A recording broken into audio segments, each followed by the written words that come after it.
अब जो मैं आपको दिखाने जा रहा हूं उसको देखकर आपकी आंखें फटी की फटी रह जाएंगी। हाल ही में साउथ इंडियन फिल्म डाकू महाराज का गाना दबड़ी दिबड़ी ये रिलीज हुआ। इस नए गाने में फिल्म के लीड एक्टर नंदमुरी बालकृष्णा के साथ उर्वशी रौतेला डांस करती नजर आई हैं। हालांकि कई सोशल मीडिया यूजर्स और फैंस इस गाने को बहुत अश्लील और घटिया बता रहे हैं। उर्वशी रौतेला ने हाल ही में अपने ऑफिशियल इंस्टाग्राम अकाउंट से गाना रिलीज होने की अनाउंसमेंट की थी। वीडियो के साथ इन्होंने लिखा, ये रहा इलेक्ट्रीफाइंग दबड़ी दिबड़ी का पूरा गाना हमारी मेगा पीरियड ड्रामा फिल्म डाकू महाराज से। मासेस ऑफ गॉड म्यूजिक थामन और नंदमुरी मालाकृष्णा की तरफ से ये एक परफेक्ट न्यू ईयर गिफ्ट है। एनर्जी इंजॉय करके सेलिब्रेट करें। फिल्म 12 जनवरी 2025 को वर्ल्ड वाइड यानी पूरी दुनिया के सामने रिलीज हो रही है।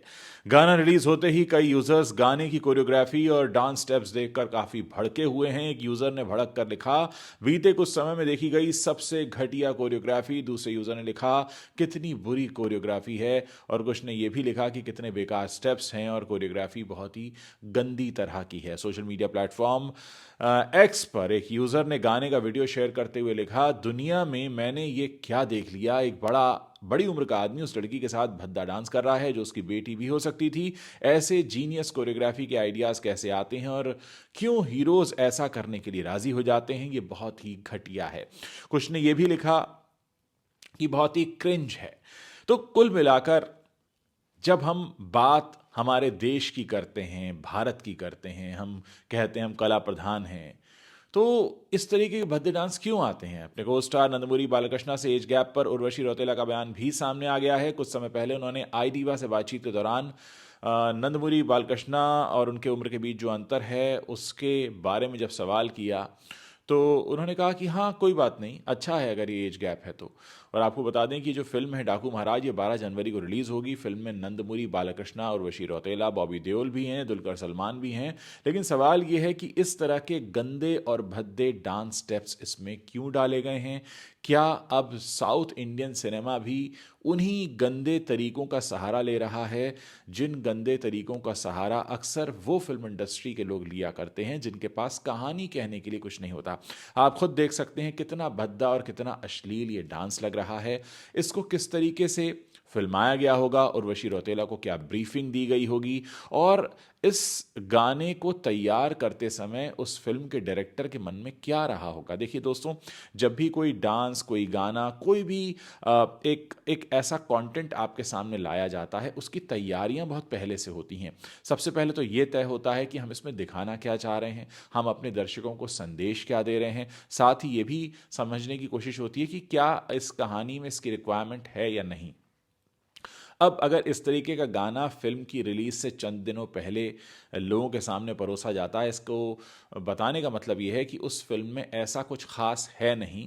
अगर आपको इस तरीके का डांस देखना है तो आप इसे देखने के लिए आ सकते हैं। दोस्तों, ये हम सब के लिए बड़ी शर्म की बात है क्योंकि इंटरनेशनल लेवल पर जब ये फिल्में रिलीज होती हैं तो कहीं ना कहीं हमारे देश की पहचान इसके साथ जुड़ी होती है। और फिर सवाल उठते हैं कि भारत एक तरफ ये कहता है कि हमारे यहाँ नारियों का सम्मान होता है और हम बहुत ही ढके चुभे लिबास, साड़ी को हम प्रमोट करते हैं, ये हमारा भारतीय परिधान है। और दूसरी तरफ हमारे देश की फिल्में इस तरीके के गानों को फिल्माती हैं, दिखाती हैं।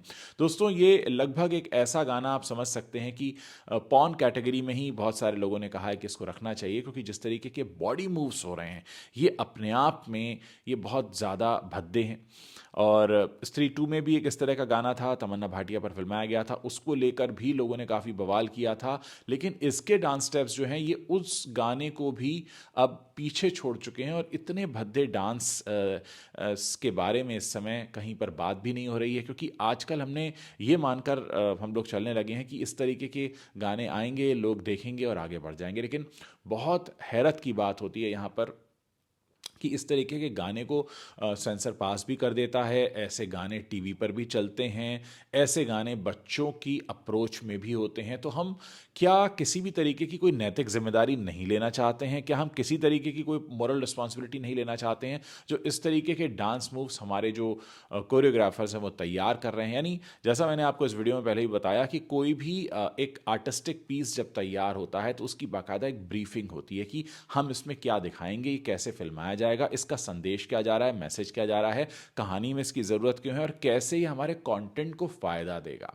मैं समझ सकता हूँ कि किसी भी फिल्म को प्रमोट करने के लिए अगर आपको सस्ती लोकप्रियता देनी है, सस्ती पब्लिसिटी देनी है, तो इस तरह के डांस मूव्स जो हैं वो आपको बहुत काम आते हैं। लेकिन क्या आप सही मायनों में यही बेच रहे हैं? साल की शुरुआत हुई है, पिछला साल हमको मालूम है फिल्म इंडस्ट्री के लिए कैसा रहा है। जहाँ तक हम हिंदी फिल्म इंडस्ट्री की बात करें तो हिंदी फिल्म इंडस्ट्री के लिए तो बहुत बकवास रहा है 2024, और सबकी नज़रें जो हैं वो साउथ इंडियन फिल्म इंडस्ट्री पर टिकी हुई हैं। लेकिन ये फिल्म भी साउथ से आ रही है। अब ऐसे में बॉलीवुड के लोगों को भी एक बहाना मिल जाएगा ये कहने के लिए कि देखिए आप लोग बड़ा साउथ साउथ का गाना गा रहे हैं, ये साउथ वाले भी तो वही कर रहे हैं। यानी क्या इनके पास भी कोई अच्छा कंटेंट परोसने के लिए नहीं रह गया है? दोस्तों, मैं आपसे खुलकर एक सवाल करना चाहता हूँ कि इस तरीके का जब वीडियो आपके टीवी सेट पर चलता है या मोबाइल स्क्रीन पर आता है या आपको पता लगता है कि एक ऐसी नई फिल्म आने वाली है, क्या आप इसको देखकर फैसला करते हैं? क्या वाकई हम इस तरह के ट्रेलर, टीज़र या इस तरह के गानों को देखकर ये तय करते हैं कि हाँ, हमें ये फिल्म देखने जाना है? मैं आपसे खुले तौर पर ये सवाल पूछना चाहता हूँ कि आप में से जितने लोग भी अभी इस वीडियो को देख रहे हैं और इस तरीके का ये जो डांस मूव इसमें दिखाया गया है, क्या वाकई आपको लगता है कि ये गाने लोगों को खींचते हैं सिनेमा घरों की तरफ? और अगर आपको यही देखना है तो इसके लिए तो बहुत सारी वेबसाइट्स हैं जहां पर इस तरह का कंटेंट अवेलेबल है। तो फिर सिनेमा में ही क्यों? जब हम ये बात कर रहे हैं उस वक्त हमें यह भी ध्यान रखने की ज़रूरत है कि 140 करोड़ की आबादी वाले हमारे इस देश में महज कुछ हज़ार थिएटर्स हैं, उनकी संख्या 10,000 से भी कम है। ऐसे में जब बड़े बड़े कुछ ऐसे फिल्म मेकर्स जो कुछ नया करना चाहते हैं उन्हें मौका नहीं मिलता थिएटर्स तक पहुंचने का, लेकिन ऐसी फिल्में थिएटर में पहुंच जाती हैं जो लोगों के सामने एक ऐसा एग्जाम्पल रखती हैं जिसको आपको अपनी फैमिली के साथ बैठकर देखने में भी शर्म आए। रही बात एज गैप की, जो नंदमूरी बालाकृष्णा और उर्वशी रौतेला के बीच का एज गैप है, लोग तो कह रहे हैं कि ये बिल्कुल उनके बेटी की उम्र की हैं और इस तरीके के डांस मूव्स, अगर हम एज गैप को थोड़ा साइड में रख भी दें तो क्या किसी भी अभिनेत्री के साथ या अदाकारा के साथ इस तरीके के डांस मूव्स आपको लगता है कि हमारे देश की पहचान होनी चाहिए? मैं खुले तौर पर आपसे सवाल पूछ रहा हूं और आज जानना चाहता हूं कि इसको लेकर आपकी अपनी क्या प्रतिक्रिया है। मैंने सोशल मीडिया पर कई तरह की प्रतिक्रियाएं पढ़ी और उसके बाद ये फैसला किया कि मुझे इस पर बात करनी चाहिए, लेकिन मैं आपसे पूछना चाहता हूं। दोस्तों, इसके साथ ही मैं आपसे ये भी जानना चाहता हूँ कि मेरे जितने भी दर्शक हैं उनमें से अक्सर मुझे लिखते हैं कि वो कंटेंट क्रिएटर बनना चाहते हैं, वो अपना यूट्यूब चैनल खोलना चाहते हैं, कुछ लोग फेसबुक पर कंटेंट बनाना चाहते हैं, कुछ लोग इंस्टाग्राम पर कंटेंट बनाना चाहते हैं। तो क्या आप मेरे साथ कंटेंट क्रिएशन के कुछ गुर सीखना चाहते हैं? अगर आप वाकई मेरी कंटेंट क्रिएशन की जो जर्नी रही है उसमें जो मैंने कुछ सीखा है पिछले 5 सालों में, उससे जानना चाहते हैं, उसे सीखना चाहते हैं, उसे समझना चाहते हैं, तो आप इस वीडियो के नीचे मैसेज करके बता सकते हैं। हम कोशिश करेंगे कि आपके लिए एक ऐसा प्रोग्राम लेकर आएँ जहाँ पर हम आपको कनेक्ट करें, आपको ये बताएं कि कितनी संभावनाएं हैं आपके अंदर भी, क्या कुछ आप कर सकते हैं कंटेंट क्रिएशन के फील्ड में, क्योंकि बहुत सारे लोग हैं जो कंटेंट क्रिएट करके एक अच्छा पैसा कमा रहे हैं। दोस्तों, हम चाहेंगे कि हमारी जो जर्नी रही है उसका फ़ायदा आपको ज़रूर मिले, लेकिन उसके लिए आपको एक छोटा सा मैसेज इस वीडियो के नीचे डालना है ताकि हमको ये मैसेज मिल सके कि आप वाकई कंटेंट क्रिएशन के कुछ गुर हमसे सीखना चाहते हैं। साथ ही इस तरह के गानों पर आपकी अपनी क्या प्रतिक्रिया है वो भी मेरे वीडियो के नीचे लिखना मत भूलिएगा।